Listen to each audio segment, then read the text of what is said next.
Folks, there is a war being waged against you, and it is on more battlefronts than you can possibly understand. It's all around you. It is completely enveloping the whole planet. And I don't know that anybody has a better understanding of this than our next guest, at least anybody who is critical of and opposed to this situation that we find ourselves in. We've interviewed him before for the New American Magazine. His name is David Hughes. He's a former academic. He left the profession to start speaking truth to power.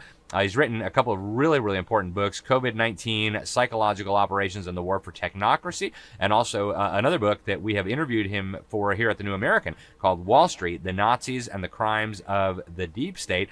Both of them were published within the last year. He's a founding member of the Study Group on Technology and Power, and he also wrote the report, absolutely incredible. We're going to talk about this today, Omniwar, Exposing and Ending the Invisible War Against Humanity, just recently published in the incredible Solari report by Catherine Austin Fitz.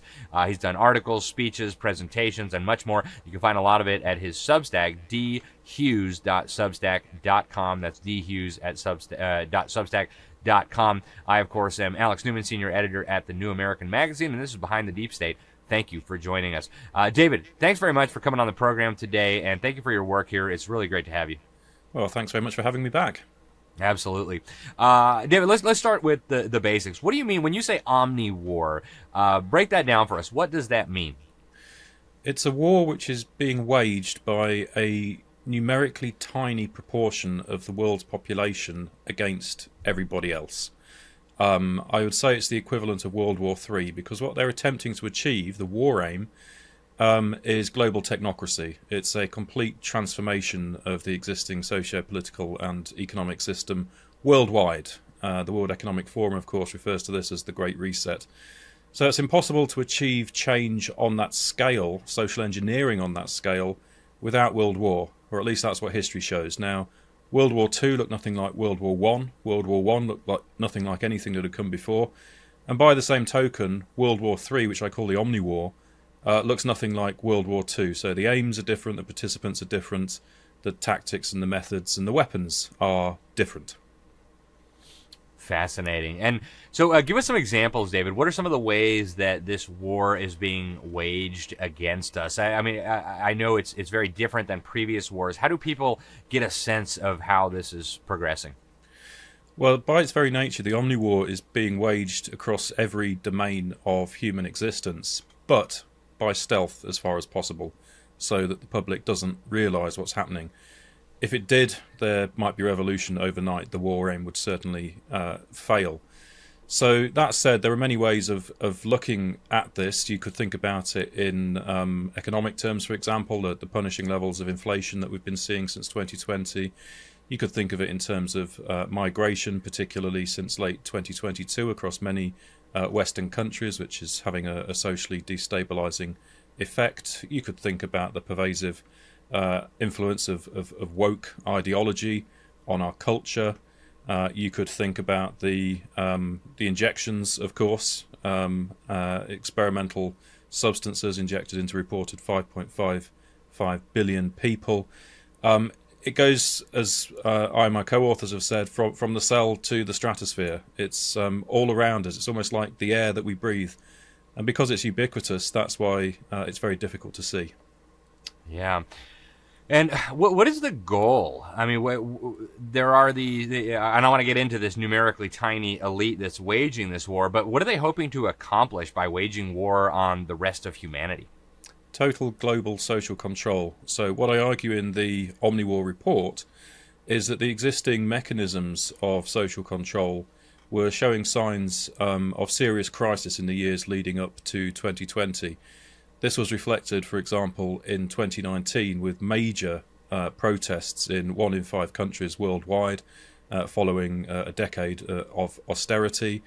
It was reflected in August 2019 when Mark Carney and other senior figures in international finance were talking about what the BlackRock calls the going direct reset. In other words, a recognition that the existing financial system, at least as we've known it since 1945, is no longer fit for purpose. There were signs of failure in the propaganda system. For example, more and more people becoming very skeptical about the events of 9/11, and indeed the war on terror security paradigm. More and more questions being asked about false flag terror attacks, which more and more people were not buying, and socially progressive movements were continuing to emerge.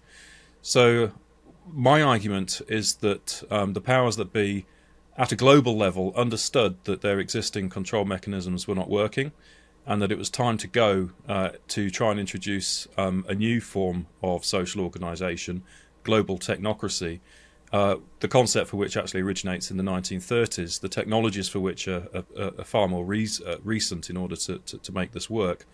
I think they've had this plan for a long time, and I think that what I call the COVID operation in 2020, I don't believe that it was a public health crisis. I believe it was the world's largest ever psychological warfare operation, was just the opening campaign in the wider war for technocracy, as I refer to it. So this small group is now at war with the rest of us. It owns the means of production, it prints the money, it controls the propaganda through the media, etc. It's an enormously powerful group, despite its minuscule size, and it is seeking to, through the psychological warfare, confuse, demoralise, and debilitate us in order to break public will and resistance to this intended transition to technocracy. So you've used the word technocracy a few times, and we've had Patrick Wood on to break down that concept. But for the newer viewers, for the folks who aren't familiar with that, describe technocracy. What does a technocratic system look like, and how is it different than what we have? And why are the arguments in favor of it wrong? Because these people say, well, it'll make us more efficient. We'll be, it'll be nicer life for humanity. Why is that a dangerous concept? It would certainly make life more efficient. It would just remove human freedom in the process. So the idea itself goes back to the 1930s in the United States in the halls of Columbia University. It was in the context of the Great Depression, the Wall Street crash, and great skepticism towards the capitalist system. And the technocrats, the early technocrats, envisaged a new system which was based not on price and demand, which was deemed to be too unstable, too much boom and bust and so on, but rather through the energy cost of production. So they thought that if you could have a single system completely bounded with a scientific elite in charge, they called it the scientific management of society, and if you could know everything in real time about people's energy usage, then you would be able to create the most efficient means of organising society. So, for example, why bother owning a private car? It spends 96% of its time sat on the driveway doing absolutely nothing. Wouldn't it be more efficient if you, for example, in the modern context, had an app and you could just dial up a car and a car would come to your house? These days, perhaps even a self-driving car. Now, of course, the technologies to do this didn't exist back in the 1930s. They do today. They generally go under the name SMART, and those technologies are all about connecting everyone and everything. It's the internet of everything. Now, if this is achieved, it will create a single global technocratic system in which the technocrats will have all of the data on everyone and everything. And we're seeing this rapidly emerging, for example, with Palantir and the influence of Peter Thiel and Elon Musk and so on, close to the heart of the US government. Now, the reason it's a very scary prospect is that it's antithetical to democracy and it's antithetical to freedom, because no longer will liberal democracy exist in any meaningful sense. Instead, there will be a scientific cadre who manage society as they think best, or perhaps as their AI algorithms think best, and you won't have a say over things anymore. So the idea of political representation, etc., all goes out the window, and really the whole earth belongs to them, not to us. Wow. Well, let's talk about the them for a minute. You mentioned, I love the term you used, the numerically tiny elite. Who are they, and what is driving them? I mean, yeah, they want this system, but why? Do they think the world would be better that way, or are they just megalomaniacs? They just want all power and control for themselves. So who are they, and what are they really up to? I think it's all about preserving their power. As I say, I think the existing system is in crisis and that their position is now really quite precarious. If you look, for example, at the World Inequality Report 2022, which was co-authored by Thomas Piketty, a famous French scholar, it produced some astounding statistics that 76% of the world's wealth is controlled by only 10% of the world's population, and that out of all of the global wealth that has been generated since 1995, 38% of it has accrued to the top 1%. And that figure rises the more you go up. So the top 0.1%, the top 0.001%, and so on, get exponentially richer. So this is fundamentally about those who have the most wealth and the most power. And of course, that comprises a very diverse group of actors. In a capitalist system, I'd say the first place you need to look is the apex of the system, which is finance capital. So I'd go straight to the banks and the central banks, and above them, the Bank for International Settlement, which, by the way, enjoys sovereign diplomatic immunity. Of course, we have organisations like the World Economic Forum and the Trilateral Commission, think tanks like Chatham House and the Council for Foreign Relations. We have individual billionaires like Bill Gates and Ted Turner and others. And all of these figures essentially form a network. I call it the transnational deep state because the intelligence agencies are fundamental to all of this. The intelligence agencies, historically, as I've argued in my books, are one and the same with Wall Street and the bankers and the lawyers. So you have this top echelon of power, and there are many other actors besides. Peter Phillips, in his 2018 book Giants, proposes that there are only 300 or 400 or so people who effectively run the world. Now, maybe it's more than that. Maybe it's a few thousand, maybe it's tens of thousands, but it's still very small in terms of the bigger picture. But overall, in terms of the system that maintains their rule, it is now in crisis, and they are fighting tooth and nail desperately to institute a new system which will preserve their rule. Yeah. David, where does AI fit into this picture? You mentioned that AI might help make some of these decisions in the technocratic order. I mean, a lot of the members of this, or at least apparent members of this numerically tiny elite, the transnational deep state, have publicly expressed their view that there are too many of us on the planet. And so with AI taking over more and more like human jobs, how does AI integrate into this system, and what does that mean for the, say, 8 billion people alive today on the planet? Yeah, it's a good question, and it's coming down the tracks really fast now. When you look at what's happened just this month in the United States with AI.gov, and also the American AI Action Plan just out, you can see how close this is to the heart of the US government. And when you think also about Musk and Thiel and Doge, etc., effectively being able to harvest pretty much all of the data about everyone in the entire US political system.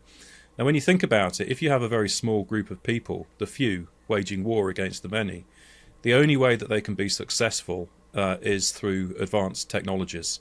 So first of all, you have to digitize everything. You have to get everyone and everything onto a single digital technocratic control system, which is what they're trying to do in all manner of means, including an all-digital financial system.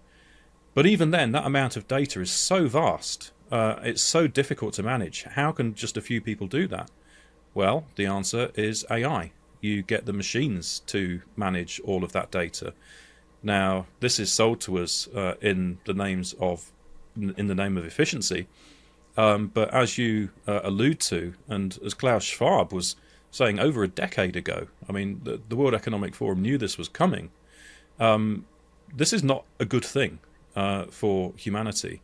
We're already seeing many people being put out of work by AI, and presumably the idea is then to offer universal basic income to those who consent to make the switch to that all-digital financial system. So you also referred to depopulation. I tend to bracket that issue. I think that despite the well-known evidence that the Rockefellers, for example, the Carnegies, and many other ruling class figures have a preference for eugenics and depopulation. I think if they were to try and go for the depopulation straight away as part of this war, it would backfire, because if they were to kill, say, 2 billion people, the remaining 6 billion, reportedly, would very quickly get wise to the fact that something dreadful is going on, and would work it out and would rout out the perpetrators. So it would backfire. For me, the war aim, first and foremost, is a global technocratic system. If they are successful in that aim, if they manage to roll out technocracy, and if your entire life becomes dependent on facial recognition, smartphones, smart devices, all digital, AI, etc., well, then they have total power. Then they can do whatever they want. And if either they or the AI decides that there are too many people on the world, that the Georgia Guidestones were correct, that there should only be 500 million, well, at that point they could reduce it if they so desired. But the game for all the marbles at the moment is global technocracy. Well, I guess the obvious question here, David, is how do we resist this omniwar? I mean, how do we protect ourselves from its various manifestations, and how do we protect humanity and liberty against the overarching goal that you describe of basically the total loss of freedom globally? Well, there is good news on this front. First of all, this is the first time in history that an attempt has been made by the few to wage war against the many, and it's unlikely to succeed for obvious numerical reasons. There are so many more of us than there are of them. Second, this global technocratic control system, the architecture for it can only be scaffolded and erected and implemented with the public's consent. So mass non-compliance is the way forward. If enough people withdraw their consent from this system, it cannot be implemented. So it's interesting, for example, I think about the Blade Runners in London and the ULEZ ultra-low emission zone cameras that went up. They automatically scan the license plates of cars, and if they detect cars of a certain age, they deem them to be bad for the environment, and the owners get charged extra. Now, typically the owners are poorer people because they have older cars because they can't afford the flashy newer ones. So there's been quite a lot of resistance to this, organised civil disobedience, and the Blade Runners just go around and they systematically chop down all the cameras. Now, I'm not advocating or recommending that any individual person does any particular thing, but that's one very interesting example of how it becomes very difficult, in fact, to enforce these agendas if people don't play along with them. So we're often told that certain things are mandatory. Well, no, they're not, if not enough people accept them. So the power of no, the power of resisting all of this, all aspects of technocracy, once you realise what it is, and once you realise how these digital control systems are being set up all around us, not for our convenience, not for purposes of efficiency, not to make our lives better, but to ensnare us on a worldwide web, an internet, from which we can't escape, and in which we become nodes on a technocratic control grid, prisoners essentially in a biodigital gulag. Once you realise that, then you see how fundamental it is to challenge the technologies themselves. The project can only succeed through technological means, and the public has the power to challenge those technologies. Just finally, a very simple example on this is the smartphone. This is the gateway drug, essentially, to technocracy. If people could learn to ditch the smartphones, terribly addictive things, most people can't do it. But if people could, as a first step, just ditch their smartphone, that would be a big thing. Hey, that's I'm in good company here. I'm one of the last people left that I know that still doesn't have a smartphone, never has, and God willing, never will. So Same here. My little flippy phone, it works good. It does everything I need it to do, minus the totalitarian control and surveillance. So, David, these are huge and very significant questions. Are you optimistic that we can push back against this, that we can resist this? I mean, you mentioned that they are numerically tiny and there are many more of us, but I know you're not a prophet or a future predictor, but where does this go over the next few years? Are we in big trouble? Well, you're right that I don't have a crystal ball, but I am optimistic, and I'll tell you why. Back in December 2021, that was pretty much the darkest time for me during the COVID era, because in the UK, the injections had just been mandated for care home workers, and they were about to be mandated for NHS workers. And the NHS is the 5th largest employer in the world, and the precedent that that would set. And I was really scared that mandatory injections would just start to appear everywhere, and that I and my family would be forced to take these things. And then, 1 month later, January 2022, for some reason the whole COVID operation is wound down, and in February 2022 everything suddenly becomes about Ukraine, and the whole thing disappeared pretty much. And that was extraordinary to me. But what it demonstrated is that actually, and again, that was the time of the Canadian truckers convoy, right then.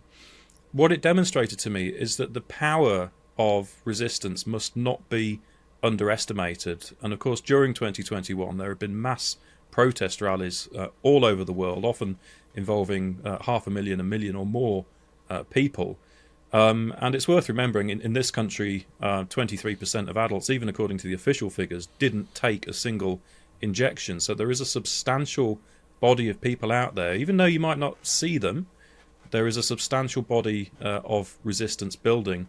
And of course, once you see these things, once you become alert to them, you can't unsee them, you can't go back, which means incrementally over time, our numbers are gradually building.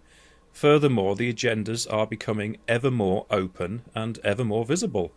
You and I, for example, were both fortunate enough to be invited by Oracle Films to participate in their wonderful film, The Agenda, Their Vision, Your Future. Millions of people have seen that now. It's a really eye-opening film, and in 2 hours it very professionally shows you what the game is. So I think that the more people see this, the more repulsed they will be, the greater the resistance will be. And I also think that the perpetrators are now desperate. They themselves are the ones that are dismantling liberal democracy and trying to put a new system in place. And therefore, in my opinion, we live in an interregnum. Liberal democracy, I think, is dead in any meaningful sense. Global technocracy hasn't been instituted yet, and it could go any which way. It could be anarchy, it could be the West's hellish dystopian vision, or it could be something more positive that we build. But really, the power lies with us.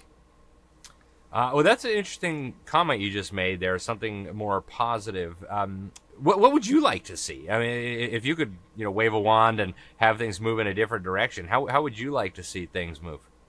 I would like to see the means of production expropriated from the tiny number we have been talking about and placed in the service of humanity. All of these incredible technologies that have been developed are being used not for purposes of human emancipation and the progress of society and civilization and so forth. They are being used for purposes of oppression. But if you think about it, all of that data, they know pretty much everything about everybody. Now, if you were to actually apply that for the benefit of humanity, you could achieve a equitable distribution of wealth worldwide. The system could be managed in a way which would really genuinely benefit everybody, instead of this global land and power grab which is underway, where the technologies are being used to suck all of that wealth and power and channel it ever further upwards to an ever smaller number of people. Well, if to play devil's advocate here for a moment, if we started expropriating private property from people because they're allegedly part of this elite, where is the line then? I mean, do we go after middle class property owners? Do we abolish private property? I mean, would we end up then with a kind of maybe not Marxist but collectivist system where again the elites will end up kind of micromanaging our lives again under the guise of pursuing the common good? Well, that's the big question, isn't it? We don't really have time to cover that all off now. You mentioned Marxism, which is typically conflated with communism and the horrendous failures of the 20th century, the failures of those kinds of collectivist projects and the murderous dictatorships that emerged. Those things are not anything that I would recognise as Marxist in the classical Marxist sense. If you actually read the original writings of Marx and Engels, they didn't advocate for murderous dictatorships. They didn't advocate for centralisation of power. The very word Soviet, in fact, refers to decentralisation of power and placing the power back in the hands of workers and peasants as it was a century or so ago. So I think that there are massive theoretical questions which are yet to be resolved in terms of debates, for example, between Marxists and anarchists and so on. I think there are massive misunderstandings of Marxism. In fact, I don't think anybody really understands even the basics of Marxism anymore. It's been so thoroughly abused and ridiculed down the decades. These days, for example, people talk about something called cultural Marxism, and they say, oh, these ideas are so Marxist. Not in any way that I would ever have recognized as Marxist. So, as I say, I think it's a huge topic, but it's one that ultimately the resistance does need to address at some point. Yeah, absolutely. I think a lot of our viewers will agree with you, certainly on the problem, the issues that we're facing, maybe not so much on the solutions, but that's something for people to discuss and people to decide on their own. David, you've got a couple books, so we've interviewed you on one of them. Tell folks how they can learn more about your work. You've got a Substack that people can sign up for. How do people follow your work? Yeah, thanks very much. So the Substack is the best place to find my work, all my articles and presentations and interviews and so on. That's dhughes.substack.com. My book, COVID-19, Psychological Operations and the War for Technocracy, is freely available as an ebook from the publisher's website. If you go to the Springer Nature publisher's website or my Substack, you can find it either way.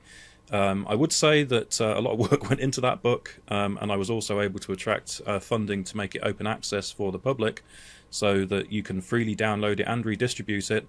If you are able to give something back, buymeacoffee.com/DA Hughes, I'd be most obliged. My other book, Wall Street, the Nazis and the Crimes of the Deep State, is available with Skyhorse. That one you will have to buy probably either through Amazon or Skyhorse itself.